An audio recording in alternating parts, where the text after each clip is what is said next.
সাল্লাল্লাহু আলাইহি ওয়াসাল্লাম যখন মায়ের গর্ভে, তখন তিনার পিতা আব্দুল্লাহকে তিনার দাদা আব্দুল মুত্তালিব ব্যবসার উদ্দেশ্যে সিরিয়ার মধ্যে প্রেরণ করেন।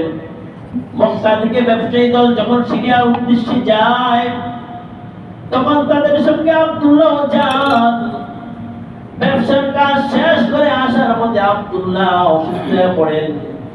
আব্দুল্লাহ যখন অসুস্থ হয়ে পড়েন, তখন তিনাকে প্রতিমধ্যে কোন এক পুত্রের মধ্যে রেখে আসা হয়।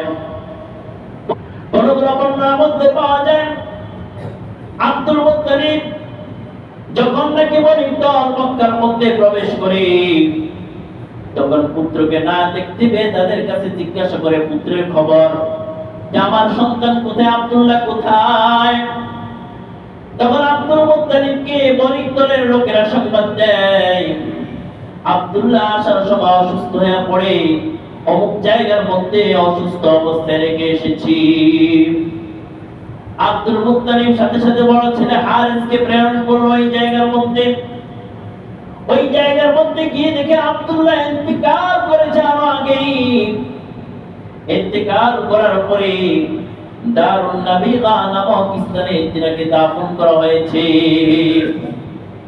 দারুন নাবিগা নামক জায়গার মধ্যে দাফন করা হয়েছে। সংবাদ জানতে পারে আব্দুল্লাহ 1 মাস পর্যন্ত অসুস্থ অবস্থায় ছিলেন। অসুস্থ অবস্থায় তিনি ইন্তিকাল করেন। ইন্তিকালের পরে দারুন নাবিগা নামক জায়গার মধ্যে তিনাকে দাফন করা হয়। হারিস সংবাদ নিয়ে আবার মক্কায় আসলো। বাবার কাছে সংবাদ পৌঁছায় দিল আব্দুল্লাহ ইন্তিকাল করেছে।